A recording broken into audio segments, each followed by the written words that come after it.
네, 여러분 안녕하십니까? 뉴스큐 오늘은 바로 시작하겠습니다. 아르테미스의 첫 번째 로켓이 오늘 예정됐던 시각 발사를 앞두고 한 차례 연장이 됐는데 바로 현장으로 가보겠습니다. 네, 카운트다운이 이제 시작이 된 것으로 보이고요. 애초 예정된 시간보다 47분 정도 지연이 됐고 지금 4시 47분 40초에 발사될 것으로 알려지고 있습니다. 예, 앞서 장영근 한국항공대 교수와 함께 이야기 나누고 있었는데요. 네. 계속해서 발사 장면 보시면서 이야기 나누도록 하겠습니다. 네. 한 차례 30분 정도 연장이 된다고는 나사 측에서 발표를 하기는 했는데 그 이상으로 지금 연장이 됐고 이제 발사를 앞두고 있습니다. 왜 계속 이렇게 연기가 된 겁니까? 오늘이요? 예. 네네. 아까 말씀드렸듯이 실질적으로 이제 발사하기 전에 이제 그 지상 쪽하고 지상에 이제 보면은 레이더가 있어요. 네. 레이더가 사실은 이제 발사체가 올라가게 되면 얘가 계속해서 추적을 해야 됩니다. 교신이 돼야 됩니다. 교신을 해야 되고 예. 그래야 이제 얘가 어디쯤 날아가고 이런 데이터를 다 받을 수가 예. 있으니까. 예. 그래서 이제 그걸 해야 되는데 신호가 갑자기 이제 끊겼어요. 예. 이 체크를 하다가 네, 아까 네. 이제 그 우리 3시 4분에 발사기를 했었는데 네, 그래서 네. 문제가 생겼고 그거를 이제 해결하고 그다음에 그걸 시험을 해야 돼요. 검증을 해야 되니까. 그거 하는데 원래 이제 30분 정도 소요될 거라고 예상을 했고요. 네. 그래서 30분 정도 걸릴 거다. 그렇게 해놓고서 실질적으로 이제 시험을 하고 하다 보니까는 약 한 43, 4분이 지금 걸린 겁니다. 네. 자, 아르테미스 1호 카운트다운에 돌입했고 4시가 아니고 3시 47분 40초로 정정을 하겠습니다. 예, 지금 한 20초 정도 남아있는 상황입니다. 네. 자, 지금 발사 15초를 앞두고 있는데 잠시 발사 장면 보시도록 하겠습니다. 네. 초일기 기준으로 세 번째, 일정 기준으로 5번째 발사 시도. 이제 몇 초 뒤면 아르테미스 1호가 발사될 예정입니다. 예, 네, 저 말이 됐어요. 지금 단계가 들어갔죠? 네네. 먼저 액체 로켓 엔진이 지금 점화됐고요.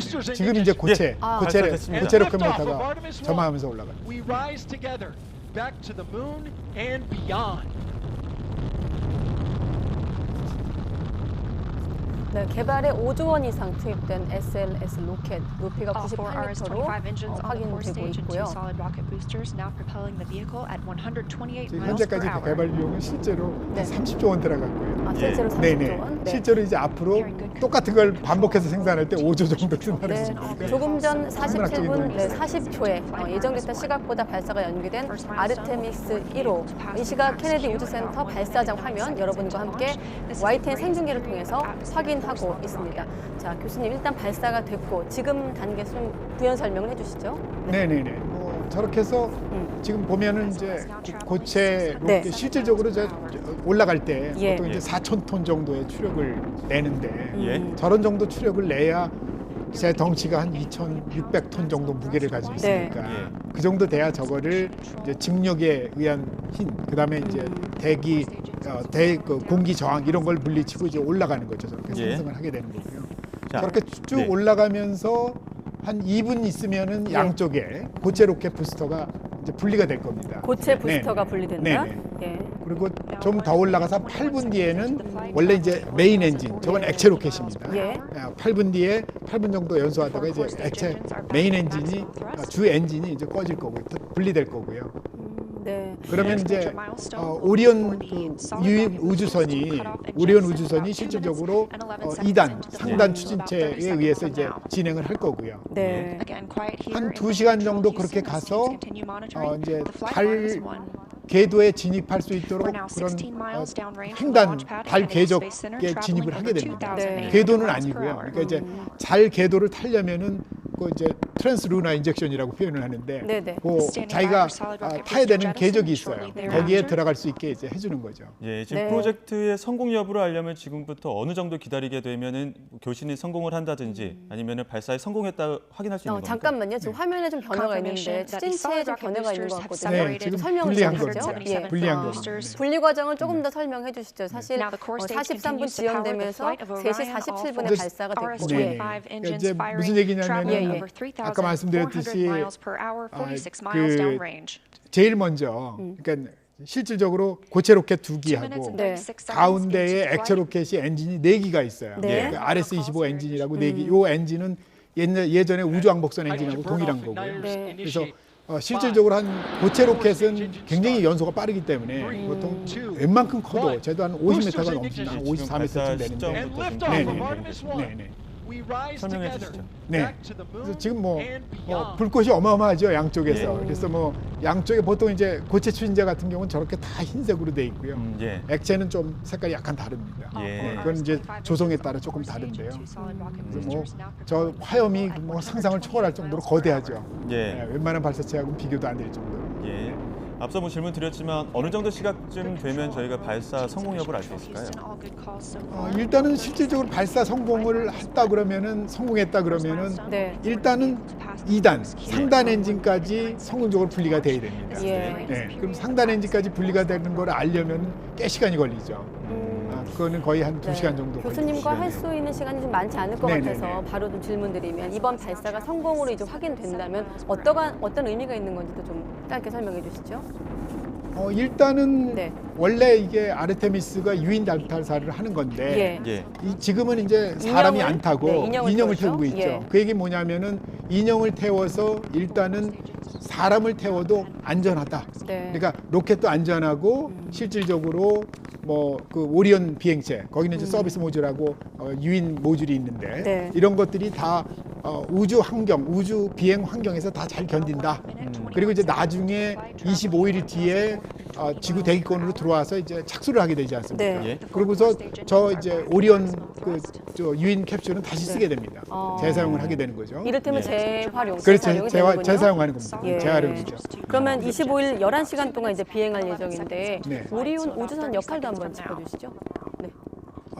우주선 역할이라는 게 뭐 실제적으로 뭐냐면 아까 말씀드렸듯이 하나는 서비스 모듈이라는 게 있고 네. 하나는 유인 모듈이라고 그래서 쉽게 얘기하면은 사람이 타는 그 모듈이 있고 네. 그다음에 그 사람이 타면은 뭐 사람한테다가 공기도 주입해주고 뭐 물도 주입해주고 그렇죠? 예. 그다음에 전기도 공급해줘야 되지 않습니까? 그렇죠? 왜냐하면 시무즈를 비행하려면은 굉장히 기온이 떨어지니까요. 네. 예. 히팅도 해야 되고 그러다 보니까 이제 그걸 전체를 보충해 주는 것이 서비스 모듈의 역할입니다. 지금 화면에 자, 오리온 우주선에 탑재되어 있는 마네킹과 인형에 대해서 부연 설명이 나가고 있습니다. 네, 네. 스누피, 무니킨 캄퍼스, 어린 양손 두 네 가지 화면이 나가고 있네요. 네.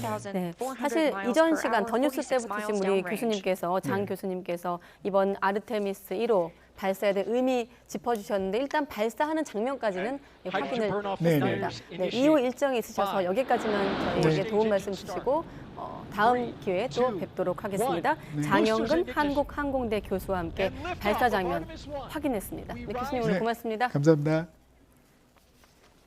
네, 사실 예정된 시간보다 연기가 되면서 저희 뉴스큐도 좀 원래 시각보다 일찍 들어왔고 저희도 조금 거칠게 준비를 했는데 다시 한번 좀 차분하게 정리를 해보겠습니다. 반세기 만에 무인 달 탐사에 나서는 아르테미스 1호가 조금 전 3시 47분 47초였나요? 네, 47분 40초에 발사가 됐습니다. 다시 한번 지금 발사 당시 화면이 나가고 있고 조금 전 케네디 우주센터장 발사장 화면 보고 계십니다.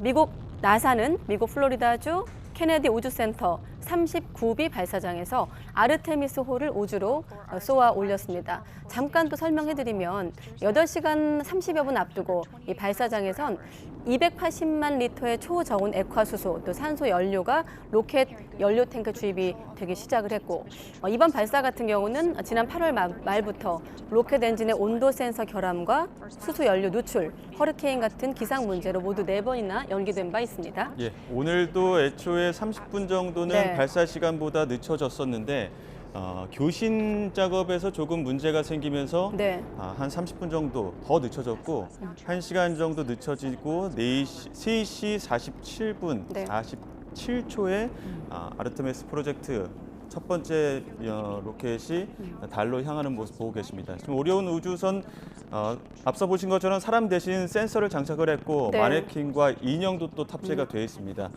열흘 뒤에 달 궤도에 도착을 하고 12월 11일 귀환 예정인데 이 네. 모든 것은 프로젝트가 성공이 됐을 때 네. 나오는 일정입니다. 네, 화면에 SLS 구조가 나왔기 때문에 다시 한번 좀 설명을 해드릴 텐데 화면이 바뀌었네요. 자, 앞에 오리온 우주선이 있고 아까 교수님 말씀하신 고체 연료도 확인할 수 있습니다.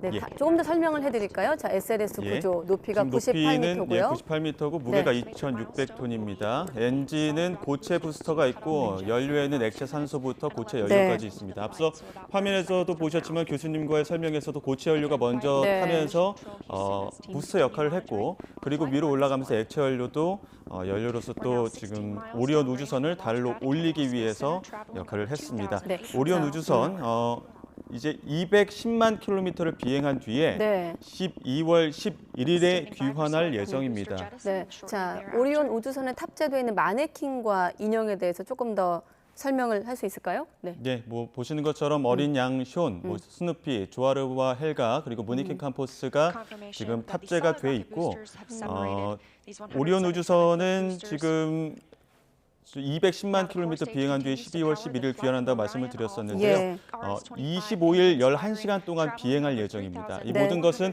2시간 정도 지난 후에 이 프로젝트의 성공 여부가 나온 뒤에 확인할 수 있는 그런 내용들입니다. 네, 자, 우주 비행사를 태우지 않고 달까지 다녀오게 되는 아르테미스 1호 임무를 수행할 로켓 다시 한번 설명하면 역대 최강으로 개발된 우주 발사 시스템 SLS로 지금 확인되고 있죠. 발사 90여 분 뒤에 상단에 탑재되어 있는 오리온 캡슐을 달 궤도에 올려놓게 됩니다. 발사 1시간 반 정도 뒤면 이제 오리온 캡슐이 달 궤도에 올라간다는 얘기죠. 그렇습니다. 현재 가치로는 200조 원 넘게 들어간 그런 아폴로 프로그램입니다. 네. 그리고 아르테미스 이 투자에만 2025년까지 930억 달러, 약 124조 원이 투자가 될 전망이고요. 1회 발상, 오늘 1회 발사한 비용이 41억 달러로 5조 5천억 원으로 추산됩니다.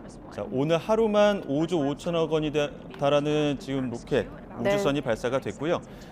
50년 만에 다시 달에 도전하는 나사의 아르테미스 프로젝트 네. 오리온 우주선 모습 보고 계십니다. 네, 숨가쁘게 뉴스를 시작을 했는데 벌써 10분 정도 시간이 지났습니다. 여러분 보고 계신 화면은 조금 전 케네디 우주센터 발사장 화면 보고 계십니다. 자, 반세기 만에 무인 달 탐사에 나서게 된 아르테미스 1호. 조금 전 10분여 전에 발사가 됐습니다. 미국 플로리다주 케네디 우주센터 39B 발사장에서 아르테미스호를 우주로 쏘아 올린 화면 다시 한번 보고 계십니다. 예, 오늘은 아르테미스 첫 번째 프로젝트 첫 번째입니다. 무인 달 궤도선 오리온 그리고 SLS의 성능을 검증하는 그 단계고요. 네. 그리고 나서 유인 우주선을 또 아르테미스 2 프로젝트로 2024년에 만약에 이번 프로젝트가 성공한 뒤에는 우주인 4명을 태운 달 궤도선을 네. 2년 뒤에 또 발사할 예정입니다. 최종 유인 탐사 재개가 목표인 거죠. 예. 자, 50만의 달을 향해 간 아르테미스 1호 발사 관련 속보를 전해드렸고 이번에 국회로 가보도록 하겠습니다. 아르테미스 관련 소식은 성공 여부 포함해서 또 취재기자가 정리하면 다시 한번 여러분께 정리된 내용으로 다시 한번 알려드리겠습니다. 네, 국회 행정안전위원회가 오늘 이태원 참사 당시 현장 책임자였던 이임재 전 용산경찰서장 등을 증인으로 불러서 현안 질의를 진행합니다. 다만 여야가 내년도 예산안을 두고 거친 공방을 벌이다가 회의가 파행하면서 현안 질의도 미뤄지고 있습니다. 국회 취재기자 연결합니다. 박기환 기자. 네, 국회입니다. 네, 행원이 상황부터 알려주시죠. 네, 국회 행정안전위원회는 오후 2시 전체 회의를 열고 일부 법률안과 예산안을 처리한 뒤 현안 질의를 시작할 예정이었습니다. 하지만 시작부터 내년도 예산안 상정을 두고 여야가 거친 공방을 벌였는데요. 국민의힘은 민주당이 일방적으로 경찰국 예산을 전액 삭감했다며 상정 반대를 주장했고 국민의힘 소속 이채익 행안위원장도 이를 수용해 예산안을 상정하지 않았습니다. 이에 민주당이 일방적 상임위 운영이라며 거칠게 반발했고 결국 40여 분 만에 파행했습니다. 직접 들어보시겠습니다. 국회가 정상적인 절차를 거쳐서 소위원회에서 심사한 안건을 상임위에서 처리하지 않는다면 우리 스스로가 국회 존재 이유를 부정하는 것이다 이렇게 생각합니다. 어떻게 하면은 국정의 발목을 잡을 수 있을까? 어떻게 하면은 더 망신을 줄 수 있을까? 어떻게 하면은 이재명 대표가 주장하는 내용을 더 떠받들어서 예산안을 만들 수 있을까 하는 행안위는 일단 정해됐고 여야 간사 간 협의가 진행되고 있는데요. 이후 이태원 참사에 대한 현안 질의가 진행될 것으로 보입니다. 특히 이번엔 이임재 전 용산경찰서장과 참사 당시 서울경찰청 상황관리관이었던 류미진 총경이 증인으로 출석했습니다. 행안위원들은 사전 조치는 물론 112 신고 이후에도 별다른 조치가 없었던 이유 등을 집중 추궁할 것으로 예상됩니다. 여기에 이상민 행정안전부 장관과 윤희근 경찰청장도 출석한 만큼 거취를 둘러싼 야당의 압박도 계속될 것으로 전망됩니다. 네, 이태원 참사 관련 정치권 상황도 살펴보겠습니다. 국정조사 관련해서 여야 논의 어떻게 진행되고 있습니까? 네, 여야는 이태원 참사 관련 국정조사를 두고 오늘도 줄다리기를 이어가고 있습니다. 먼저 민주당 박홍근 원내대표는 김진표 의장을 향해 국정조사위원회 구성을 위한 절차에 속도를 내달라고 요청했습니다. 오는 24일 본회의에서 국정조사 계획안을 처리하기 위해서인데요. 먼저 들어보시겠습니다. 국회의장은 조속히 국정조사위원회를 구성해야 합니다. 원내대표들과의 협의 절차를 마친 만큼 금주중으로 시한을 정해 교섭단체 대표들에게 국정조사위원회 명단 제출을 공식 요청해 주십시오. 하지만 국민의힘은 여전히 수사가 먼저라는 입장입니다. 국민의힘 주호영 원내대표는 오늘 아침 YTN 취재진과 만나 국정조사할 시기가 아니라는 의견이 압도적이라고 거듭 선을 그었습니다. 다만 아직 시간이 있다며 추가 검토 가능성은 남겨뒀습니다. 이어서 들어보시겠습니다. 의원들 압도적인 다수가 국정조사가 수사 끝난 이후에 검토해 볼 문제지 지금 국정조사할 때는 아니라는 게 압도적인 의견이었어요. 본회의가 24일 남아 있으니까 여러 가지 사정을 검토하면서 지켜보고 있습니다. 여기에 덩달아 여야 공방도 격화하고 있습니다.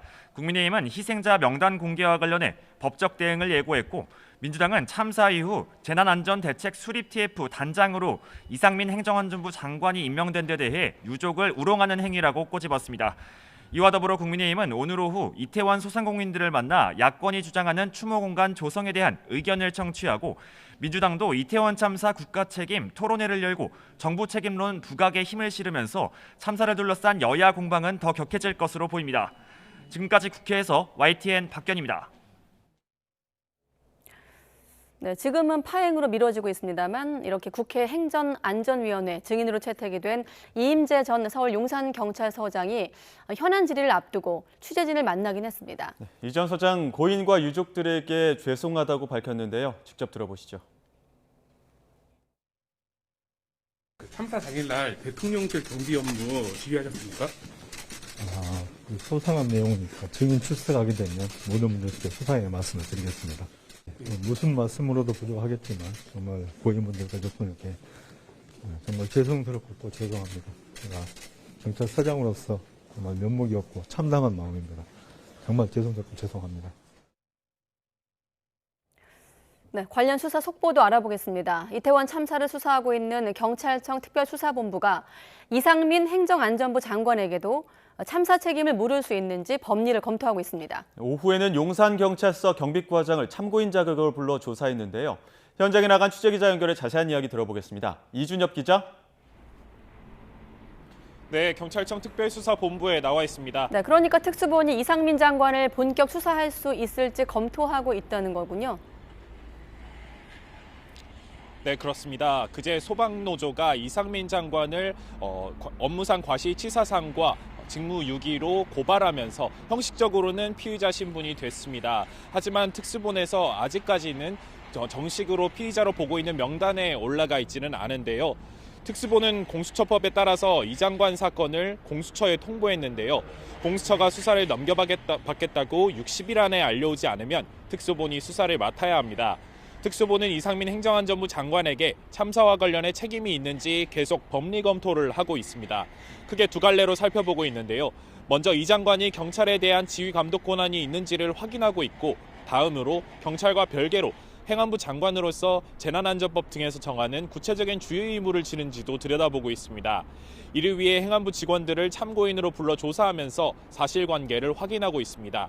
특수보는 수사에 필요한 절차는 모두 진행할 거라며 강제 수사 여지도 열어뒀습니다. 다른 수사 상황은 어떻습니까? 네, 조금 전 오후 2시 용산경찰서 경비과장이 특수본의 참고인 자격으로 출석해 조사받고 있습니다. 경비과장은 직접적으로 참사 당일 축제를 대비했던 인원은 아닌데요. 다만 이임재 전 용산경찰서 등 참사 당시 경찰 관계자들이 적절히 대응했는지 조사하기 위해 부른 것으로 전해졌습니다. 이 밖에 특수본은 용산구 보건소장이 참사 당일 행적을 허위 보고했다는 의혹도 수사 대상이라고 밝혔습니다. 또 앞서 지난 1일 경찰이 참사 당일 112 신고 녹취록 11건을 공개하면서 경찰의 미흡한 대응을 비판하는 목소리가 높아졌는데요. 참사 발생 시각보다 4시간 가까이 앞서서 첫 신고가 들어왔고 특히 압사 위험이 있다고 언급하거나 일방통행 통제를 요청하는 신고가 이어졌는데도 참사를 막지 못했기 때문입니다. 경찰청 특별수사본부는 일단 신고자 가운데 사망자는 없었던 것으로 파악했다고 밝혔습니다. 다만 부상자가 있는지는 추가 확인이 필요하다고 밝혔습니다. 지금까지 경찰청 특별수사본부에서 YTN 이준엽입니다. 검찰이 대장동 일당과 유착을 뒷돈을 챙긴 혐의를 받고 있는 민주당 이재명 대표의 최측근 정진상 정무조정실장에 대해서 구속영장을 청구했습니다. 네, 오랜 시간 피의자 조사를 진행하고 돌려보낸 지 하루 만입니다. 취재기자 연결합니다. 김혜린 기자. 네, 서울중앙지방검찰청입니다. 네, 정진상 실장 어제 밤늦게까지 피의자 조사를 받았는데 검찰이 바로 신병 확보에 나선 거죠? 네, 서울중앙지검 반부패 수사 1부는 오늘 오전 정진상 민주당 대표실 정무조정실장에 대해 사전 구속영장을 청구했습니다. 적용한 혐의는 부패방지법 위반과 뇌물, 증거인멸 교사 등 4개로 압수수색 때와 같습니다. 정 실장은 지난 2013년부터 재작년까지 성남시 정책비서관과 경기도 정책실장을 지내며 유동규 전 성남도시개발공사 본부장에게서 각종 청탁을 받고 6차례에 걸쳐 뇌물 1억 4천만 원을 챙긴 혐의를 받고 있습니다.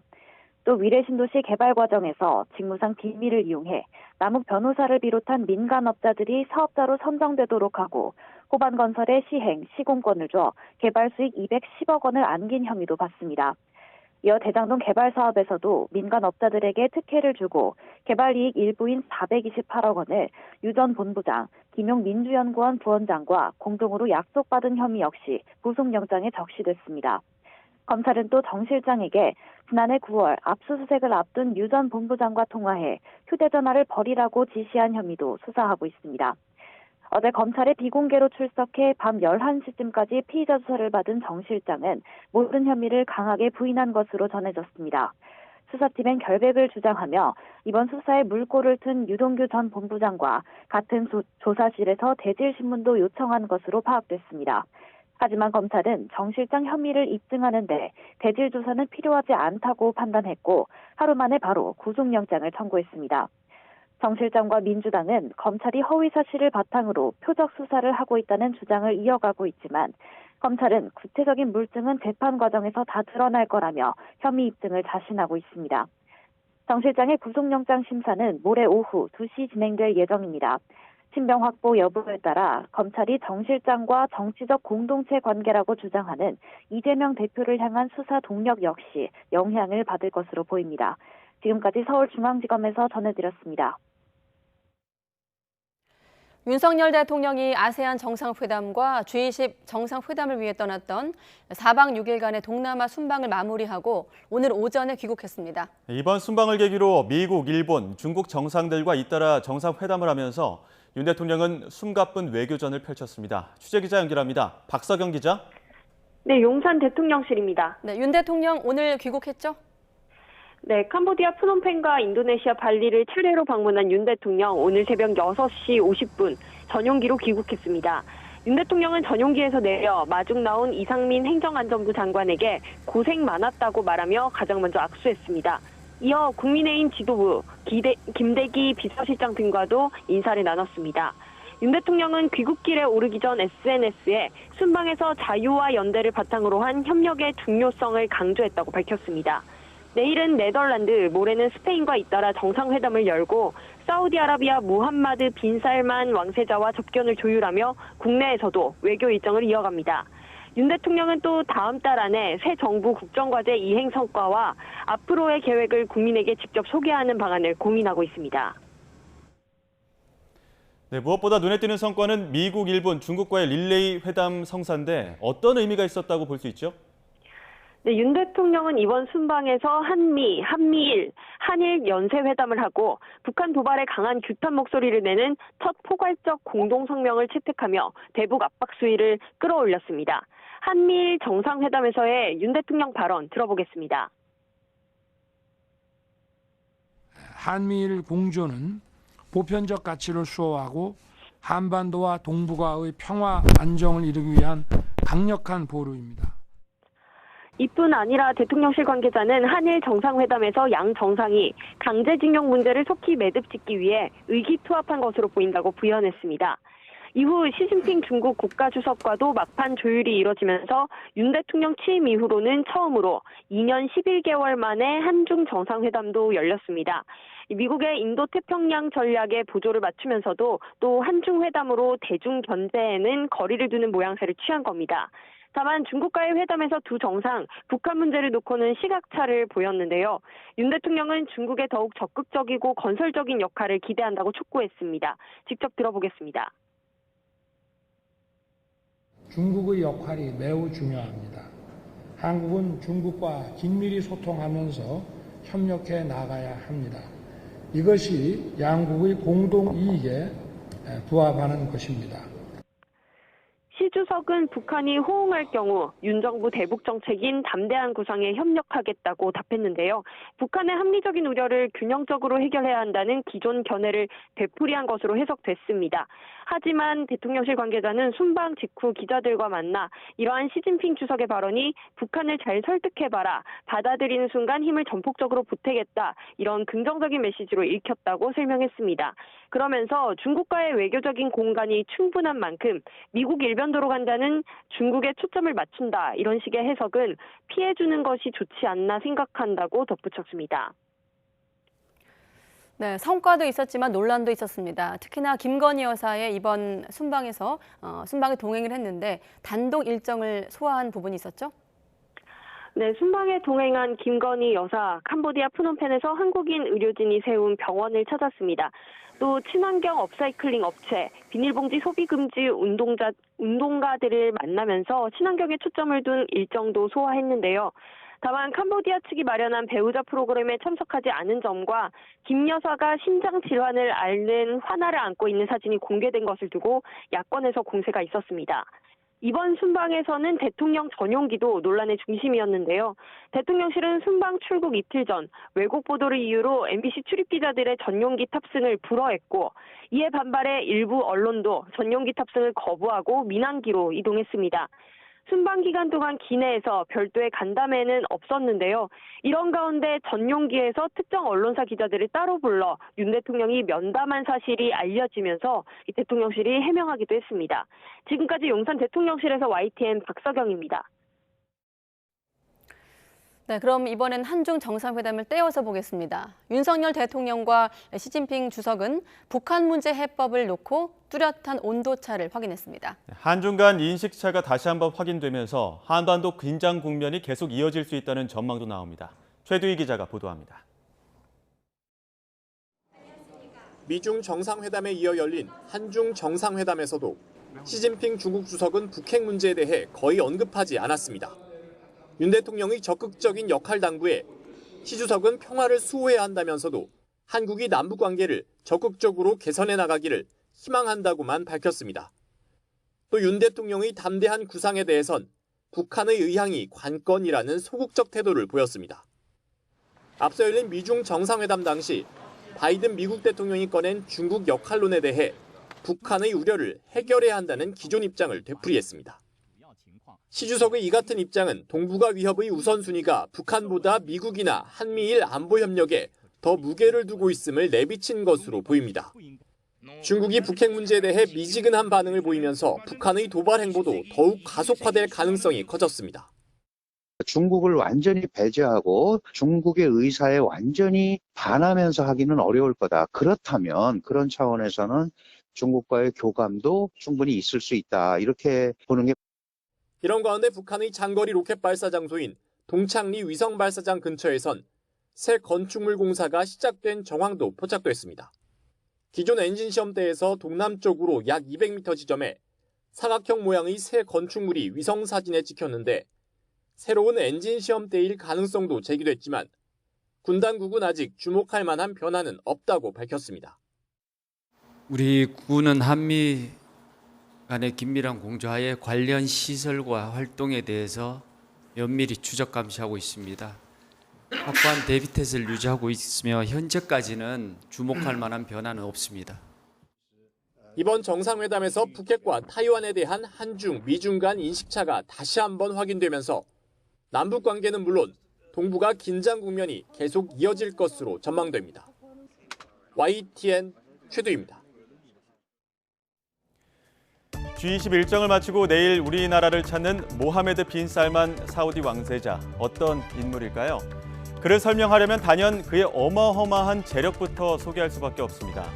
보통 우리나라는 부자하면 만수르를 떠올리지만 빈 살만 사우디 왕세자는 만수르보다 10배 더 부자로 그야말로 비공식 세계 최고 부자입니다. 재산이 2조 달러, 우리 돈으로 2,800조가 넘는 것으로 알려졌는데요. 빈 살만 재력뿐 아니라 권력도 움켜쥐고 있습니다. 사우디아라비아 국왕의 아들로 국방장관을 거쳐 지난 9월 총리직에 오르면서 명실공히 사우디아라비아 국가 지도자로 자리 잡았습니다.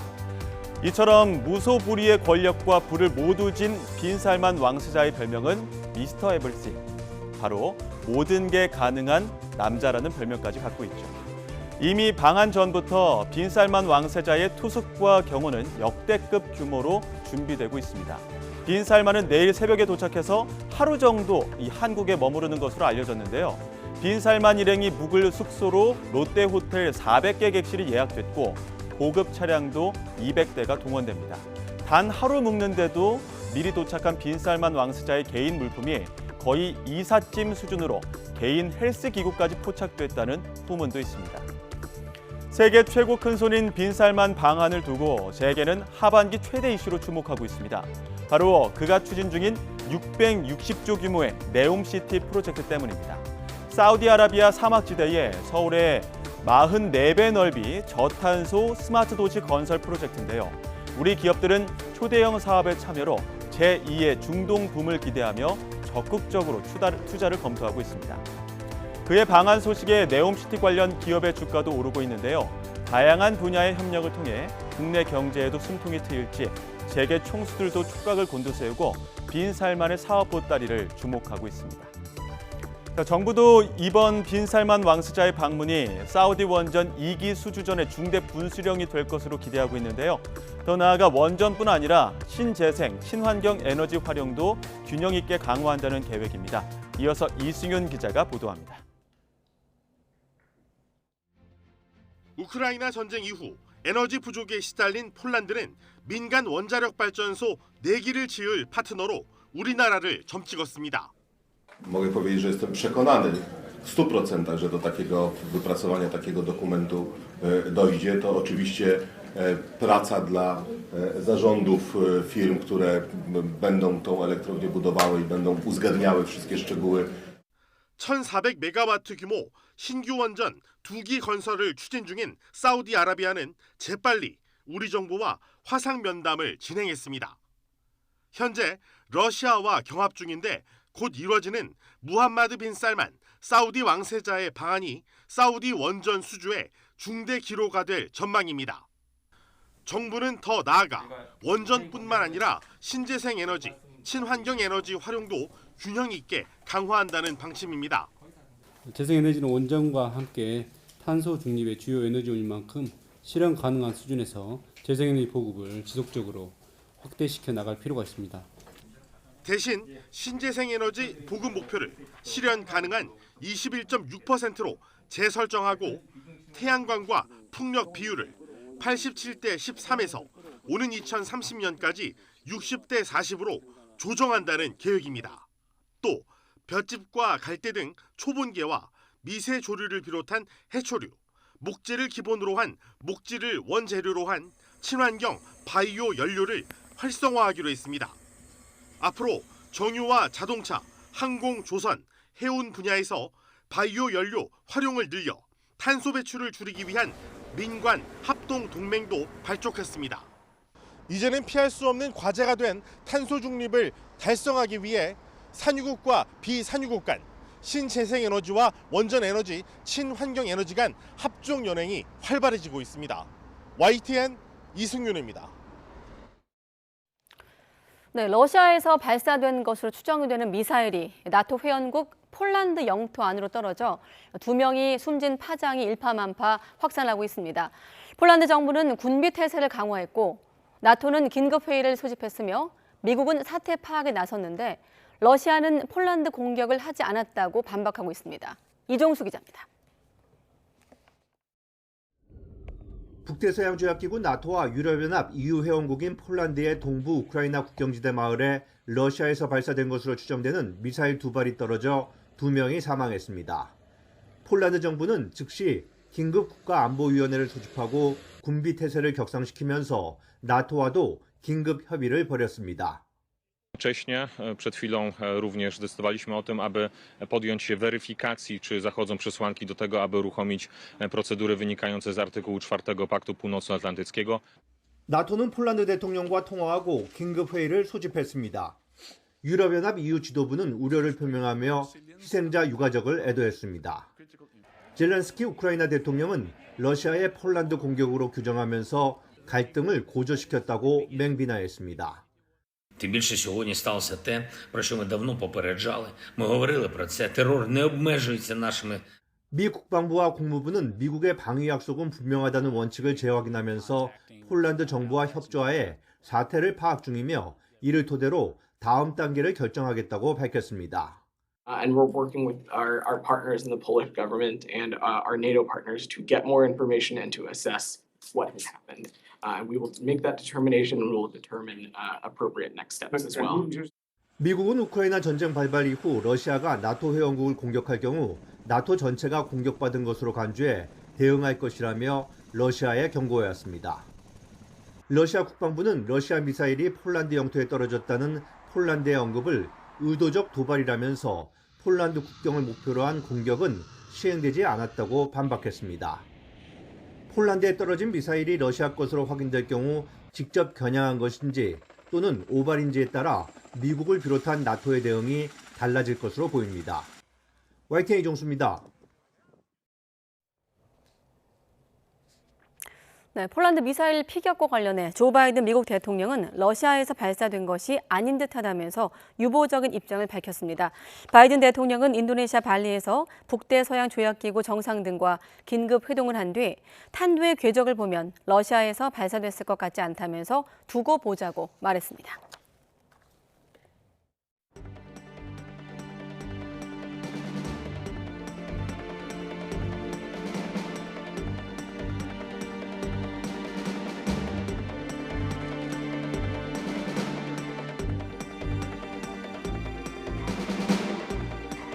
늦어도 너무 늦었다고 생각합니다. 왜냐하면 그동안 많은 시민들이 TBS의 그 불공정 편파 방송에 대해서 고통을 받아왔습니다.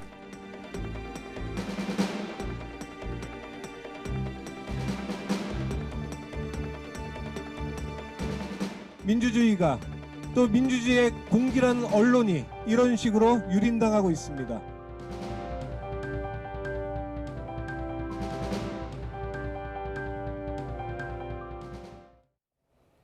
네, 오늘은 TBS 이야기를 좀 해보겠습니다.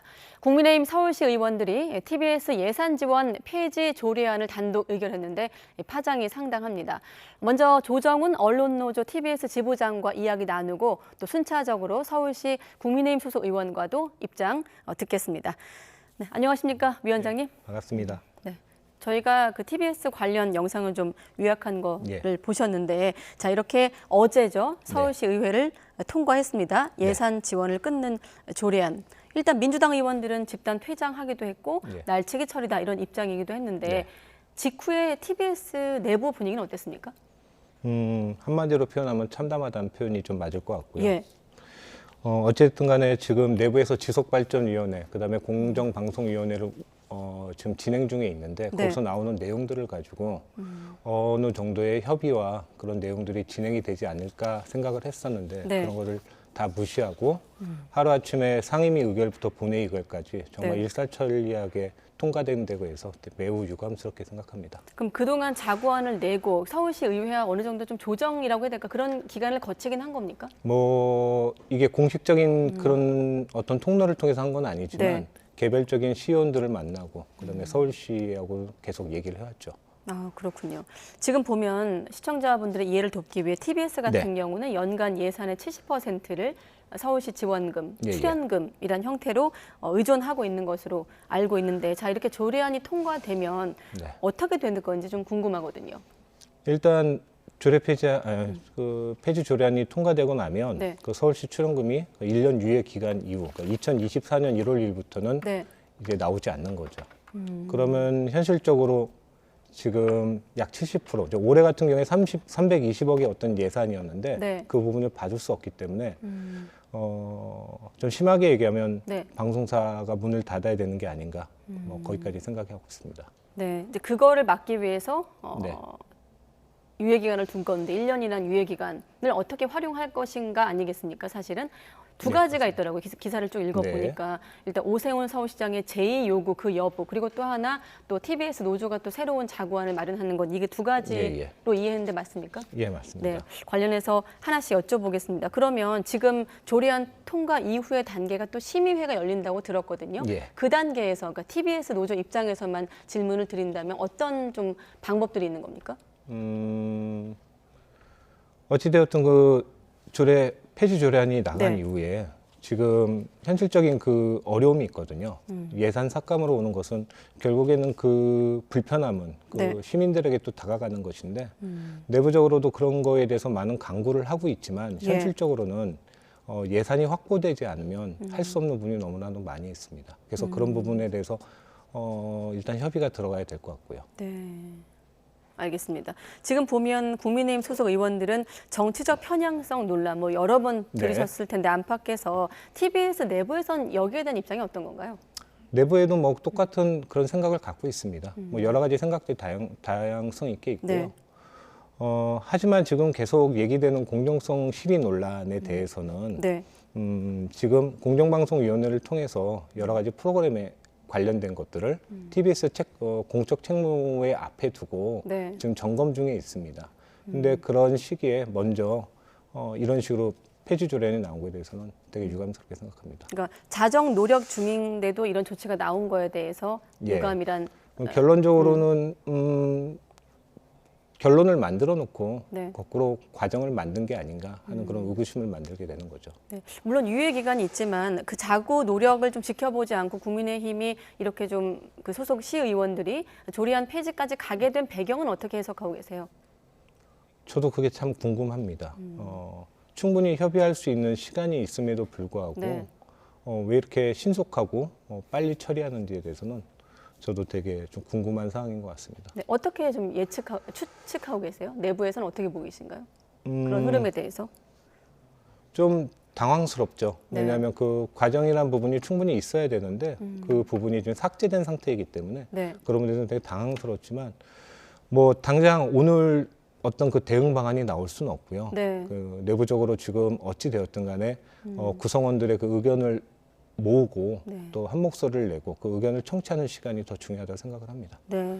또 한 가지 앞서 말씀드린 대로 오세훈 시장 같은 경우는 뭐 교육방송 형태의 기능 전환을 언급하기도 했고 아까 말씀드린 대로 심의의 과정에서 제2 요구를 할 수 있는 권한을 갖고 있지 않습니까? 예, 예. 오세훈 시장의 어떤 시각에서 본다면 어떤 좀 앞으로 좀 요구를 하실 건가요? 예, 오세훈 서울시장이 지금까지 서울시의회하고 약간의 온도 차이는 있었습니다. 예. TBS를 바라보는 그 시선이 만약에 그런 시선이 다른 부분이 있다면 네. 이번에 제2 요구를 하는 게 맞지 않을까 그런 생각을 하고요. 네.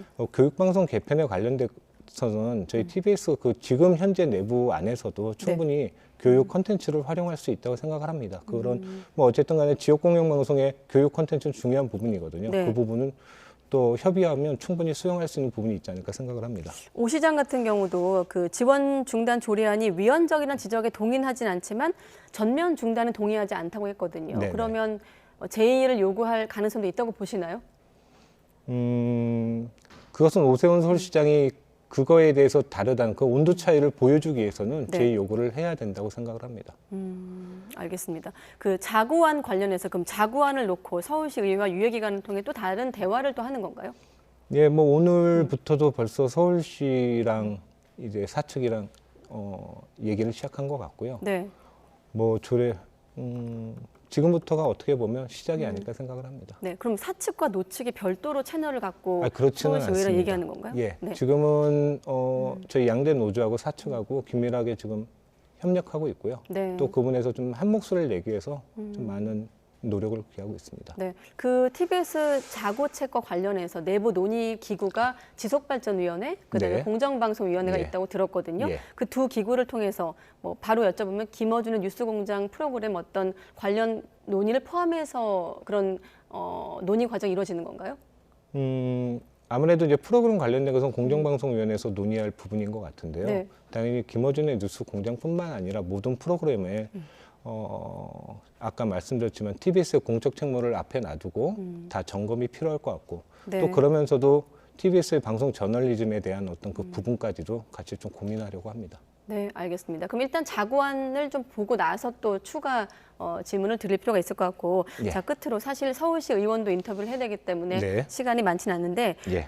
TBS는 결코 이렇게 무너지지 않는다 이런 각오를 다지시기도 했는데 네. 끝으로 청취자 여러분께도 좀 하실 말씀이 있을 것 같고 네. 예.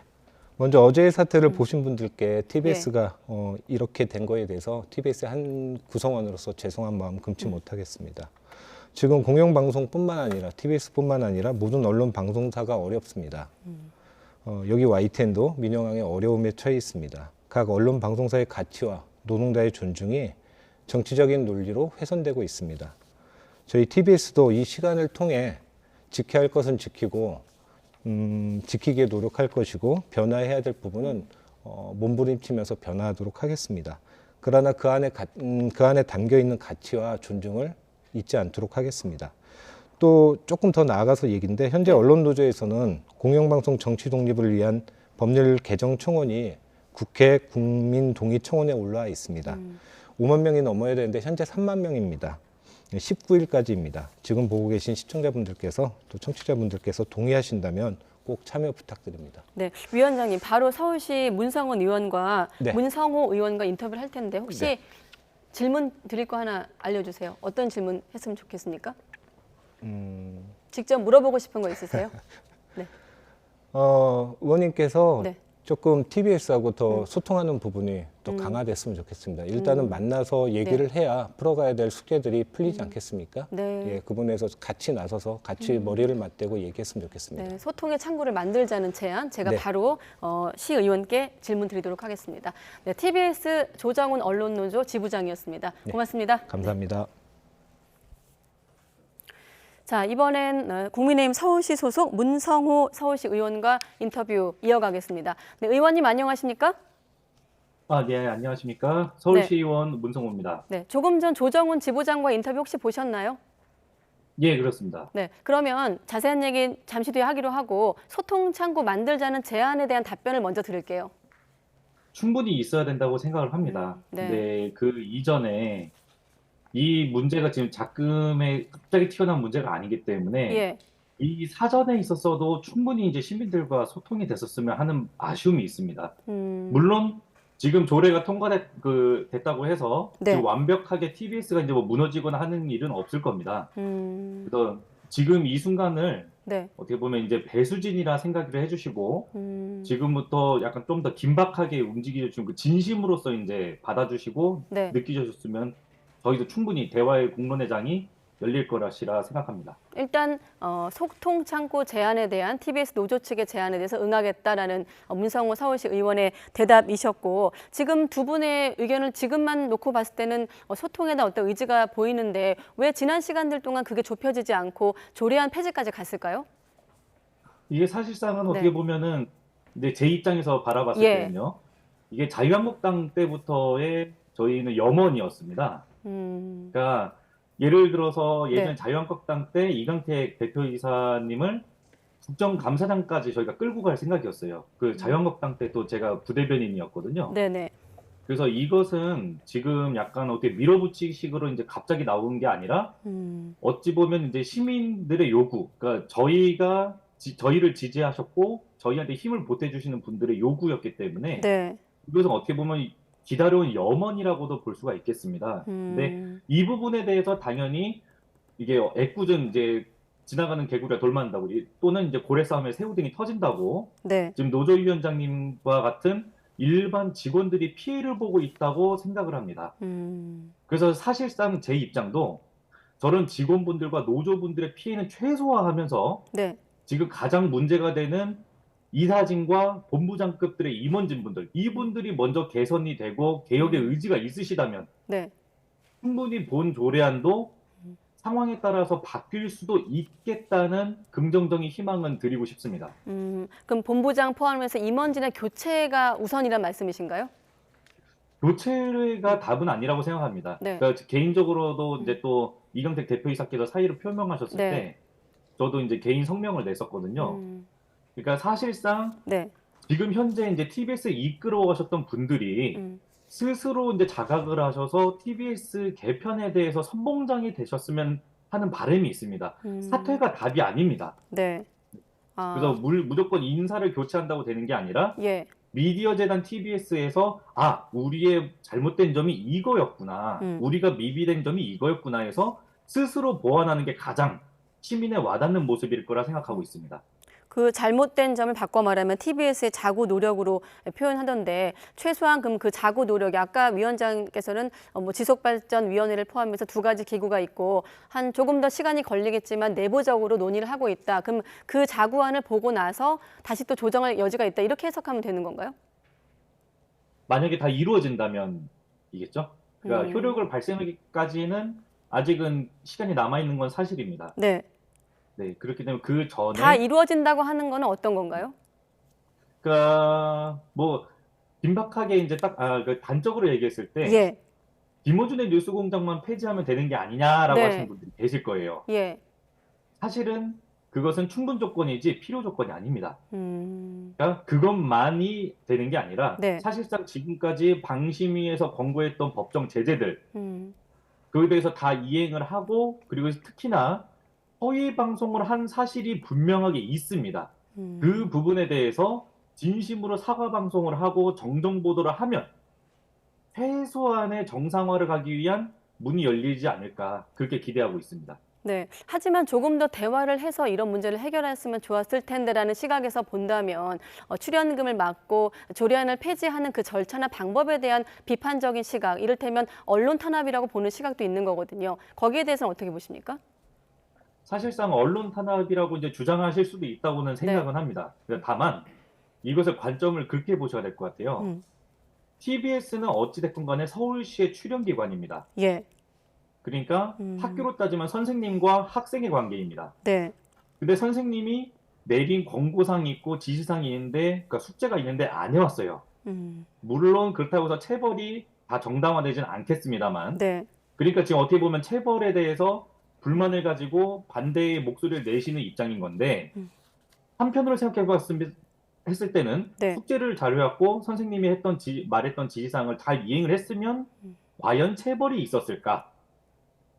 라는 겁니다. 그러니까 지금의 사태가 우리를 죽음으로 내몰았다가 아니라 우리가 죽음으로 내몰리기까지 혹시라도 잊고 있었던 건 있지 않았을까라는 그런 약간 좀 자발적인 방송이 조금 더 필요하지 않나 생각하고 있습니다. 네, 아까 고용 부분 말씀하셨는데 TBS 직원의 고용 승계와 관련된 갈등도 좀 일부에서는 불가피할 거다 이런 예상을 하는데 그 이유로는 심의 과정에서 조례안 부칙 2조였던가요?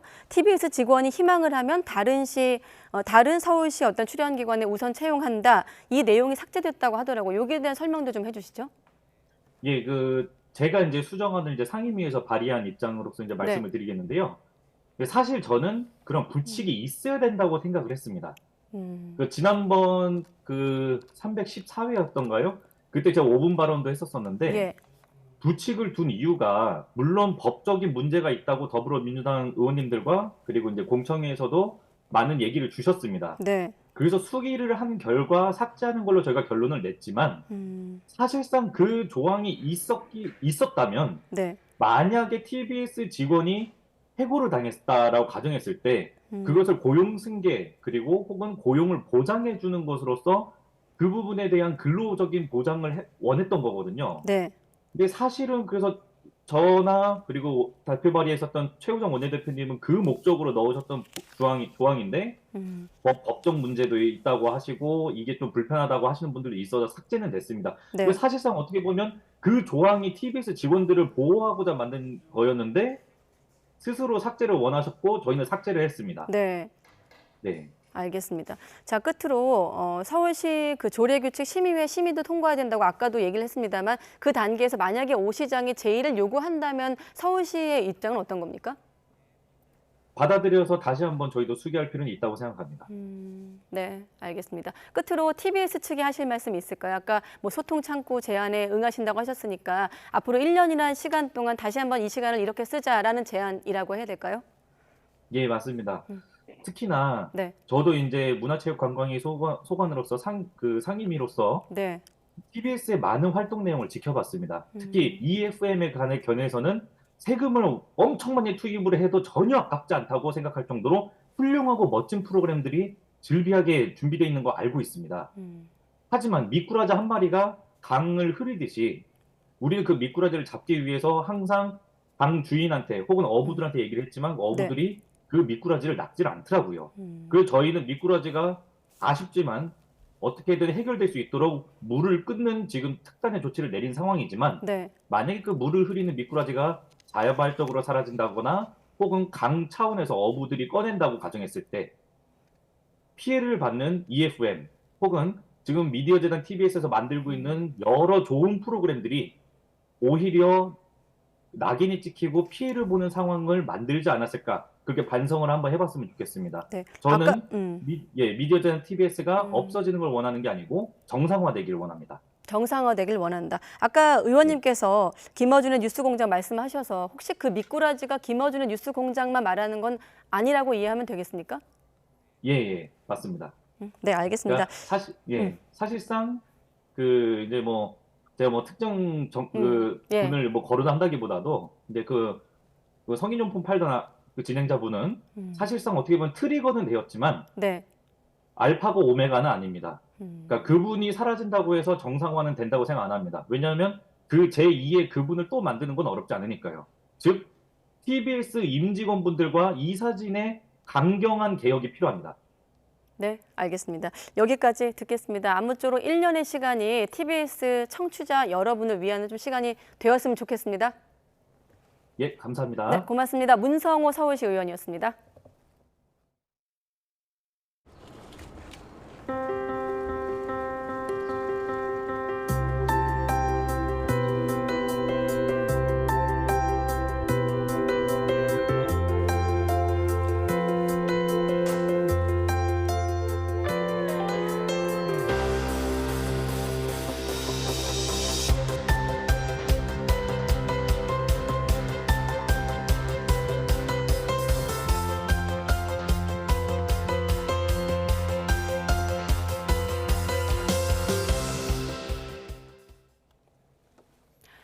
네, 2023학년도 대학 수학능력시험이 하루 앞으로 다가왔습니다. 오늘은 수험표를 받고 내일 시험을 치를 시험장에 직접 가보는 예비 소집일입니다. 이번에 코로나19 확산 이후 세 번째 수능인데 교육부는 확진된 수험생도 시험을 치를 수 있도록 준비하고 있습니다. 취재기자 연결합니다. 장하영 기자. 네, 사회 2부입니다. 네, 이제 수능 시간까지 16시간 정도 남은 거네요? 네, 오늘 예비 소집은 거의 다 마무리됐습니다. 수험표를 받고 거기 적힌 시험장 위치를 확인했는데요. 이제는 수험생들 그동안 공부했던 것들을 찬찬히 살피며 집에서 휴식을 취하고 있을 시간입니다. 내일 수능은 오전 8시 40분부터 시작합니다. 수험생들은 8시 10분까지 수험표와 신분증을 가지고 시험실에 입실해야 하는데요. 앞서 체온 측정 등을 해야 하기 때문에 조금 여유 있게 시험장에 도착해야 합니다. 마스크와 수험표, 신분증 챙기는 것도 잊지 말아야겠습니다. 네, 매년 졸업생 응시자가 많다는 소식 전하고 있는데 올해 수능 응시자 가운데도 졸업생이 많다고요? 네, 올해 수능 응시자 수는 지난해보다 1,700여 명 정도 감소한 50만 8천여 명입니다. 이 중 재학생 응시자는 지난해보다 1만 명 정도 감소한 35만 2천여 명입니다. 전체 응시자의 68.9%인데요. 나머지 31.1% 가운데 졸업생 응시자가 28%, 검정고시생이 3.1%입니다. 재수생을 비롯해 이른바 N수생이 10명 중 3명 꼴인 겁니다. 졸업생과 검정고시생 비율이 31.1%인 건 1997년 33.9% 이후 26년 만에 가장 높은 수치입니다. 서울 소재 대학에서 수능 성적을 많이 반영하는 정시 비율이 높아진 점, 또 지난해부터 문이과 통합 수능을 실시하고 있는 점 때문인 걸로 입시 전문가들은 분석하고 있습니다. 네, 거듭 얘기하고 있는 대로 코로나가 유행한 뒤 3번째 맞는 코로나 수능입니다. 확진되거나 증상이 있는 수험생은 어떻게 시험을 보게 되나요? 네, 교육부는 오늘 0시 기준으로 집계된 코로나19 확진 수험생이 2,317명이라고 발표했습니다.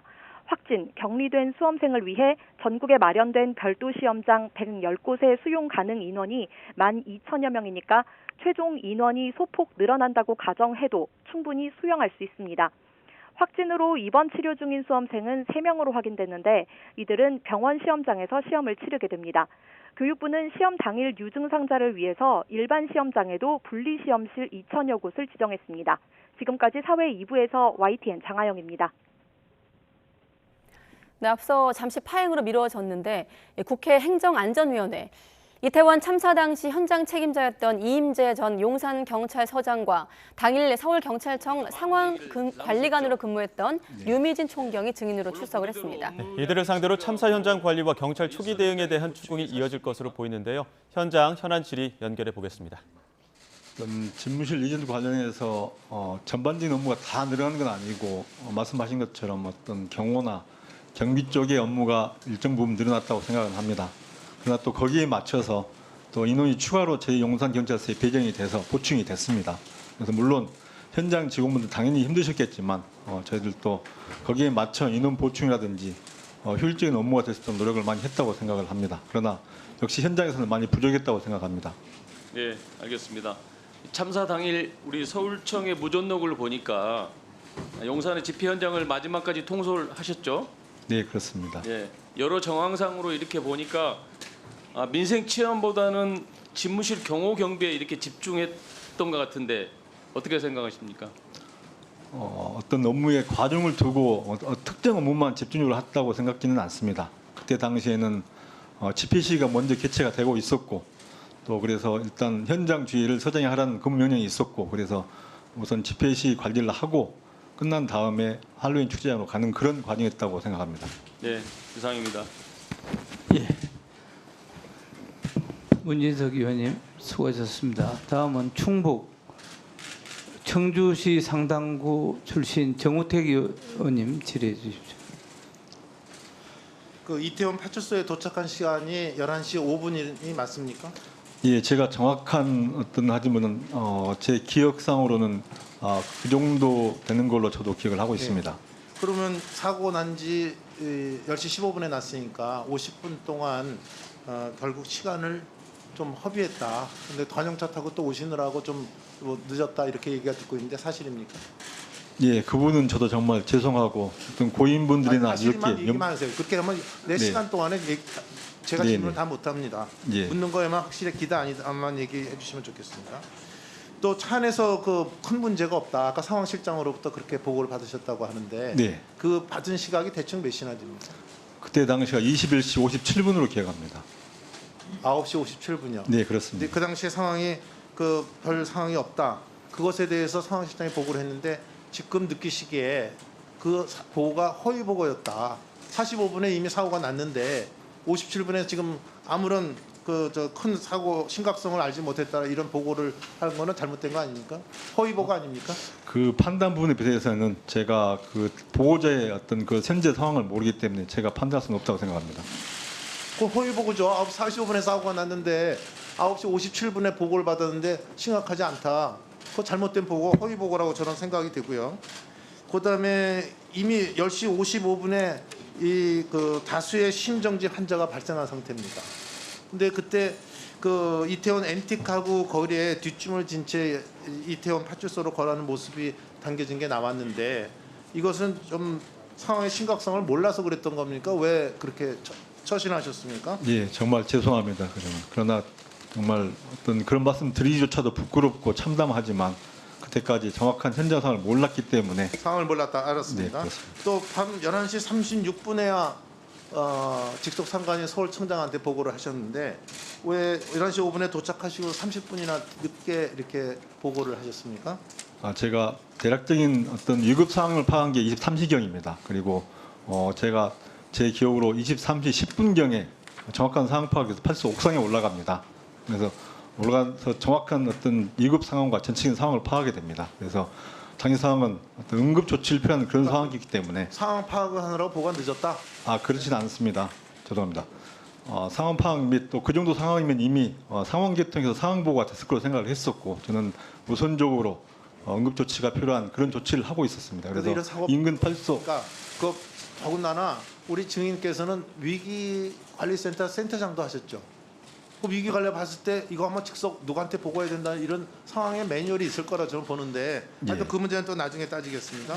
우리 이상민 그 행안부 장관이 현장에 도착했을 때 이임재 전 시장은 전 서장은 나타나지 않았다 하는데 사실입니까? 그 부분은 뭐 제가 사실 그 계속 팔소 옥상에서 현장지를 급하게 하고 있었습니다. 저는 장관님이 오신 내용도 몰랐었고 그리고 어떤 연락을 받지 못했기 때문에 저는 계속 급박하게 옥상에서 현장 지휘를 하고 있었습니다. 옥상에 주로 계셨군요. 현장에 계시랑. 예, 거기가 위치가 제일 지역에 좋은 장소였기 때문에 거기서 전체인 군중 흐름과. 그래서 최성범 용산 그 소방서장은 현장에서 이 전 서장을 한 번도 본 적이 없다. 이런 진술을 하고 있다고 지금 판단이 되는데 옥상에 있기 때문에 그랬다. 이렇게. 그 중간에 제 기억으로는 24시 30분경에 소방에서 소집한 긴급 현장 통제단 관계기관 회의가 있었습니다. 거기에 참석한 사실이 있습니다. 그러면 11시 5분에 도착했다고 아까 말씀하셨는데 용산 경찰서 상황 보고서에는 이 전 서장이 밤 10시 20분쯤 현장에 도착해 지휘했다. 이런 기재가 되어 있다고 하는데 이거 잘못 허위로 작성된 겁니까? 그 부분은 죄송스럽기는 하지만 그 당시에 저는 현장 정말 급박한 상황 지휘하느라 그런 상황 보고를 챙기지도 보지도 어떤 지시한 적도 없습니다. 어떻게 해서 그래 된 부분은 사실은 제가 죄송스럽지만 잘 모르고 있습니다. 지금도 모르고 계세요? 그 후에 이 파악을 안 해보셨습니까? 제가 현장 수습 도중에 대의 발령이 났기 때문에 그런 걸 정확히 파악할 답변을 그렇게 하시면 아까 상황실장이 나는 허위 보고했다는 저는 심증을 좀 갖고 있고 또 지금 이번에도 보면은 상황 보고서에 이렇게 허위로 기재하면 그 상황실장이 지금 순전히 엉터리로 뭐 보고서도 작성하고 죄송스러운 말씀이지만 잘못했고 상황실장이 허위 보고했다고 생각하지는 않습니다. 그때 당시에 어떤 상황이 있었고 그런 판단을 근거로 했다고 저는 믿고 있습니다. 네, 알겠습니다. 이게 가장 큰 게 그 이유가 지금 이 서장께서 그 설렁탕 집에서 나오셔서 바로 현장에 가서 교통 통제만 했어도 이 골목길 안팎의 인파가 이 압력을 덜어줄 수 있었다. 그랬다면 참사를 막을 수 있었다. 이런 얘기가 있는데 이거에 대해서는 어떻게 생각하십니까? 예, 저도 지금 생각해 보면 조금만 그 상황을 알았더라면 그렇게 하지 못한 정말 참담한 심정이고 정말 죄송스럽게 생각합니다. 네. 근데 하여튼 그 말씀 제가 충분히 이해하면서도 좀 늑장 보고라든지 직무 태만이라든지 또 임무 수행에 있어서의 좀 무능함 이런 것들이 저는 나타나지 않았나. 그래서 이런 참사가 있다고 저는 좀 아쉬움을 표시하면서 우리 유미진 총경께 질의하겠습니다. 그 11시 40분에 상황실로 복귀하셨습니까? 복귀하신 시간이 언제입니까? 유미진 정인 마스크 벗고 하세요. 23시 39분에 잘 안 들립니다. 좀 크게 말씀해 주시기 바랍니다. 저 마이크를 좀 갖다 대고 큰 소리로 좀 얘기해 주세요. 23시 39분에 상황실에서 연락을 받고 그때 알게 됐습니다. 23시 39분이요. 네, 알겠습니다. 그러면 그 보고 연락을 어떤 형식으로 보고 받으셨습니까? 상황실 직원으로부터 압사 신고가 있다는 연락을 받았습니다.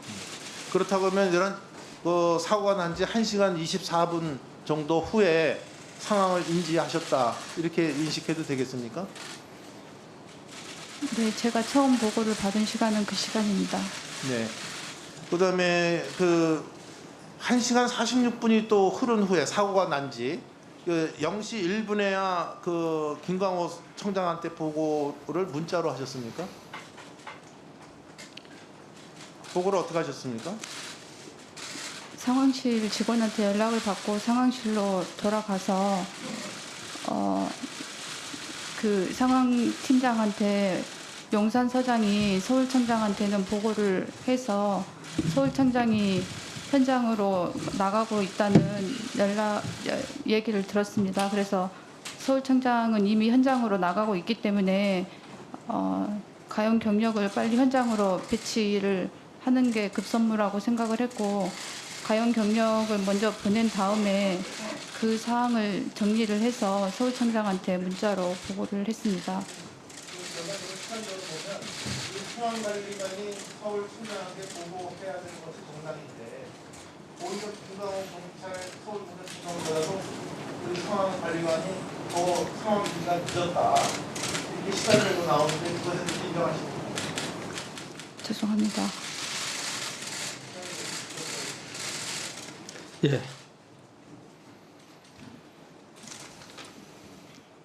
정우택 의원님 수고하셨습니다. 다음은 국민의힘 정우택 인천 의원 서구와 질의가 있었고 류미진 총경 입장까지 들어봤습니다. 참사 당시에 경찰 초기 대응이 미흡했던 것에 대한 의원들의 집중 추궁이 있었습니다. 조금 더 정리된 내용은 다음 뉴스 시간에서 다시 한번 취재 기자가 알려드리겠습니다.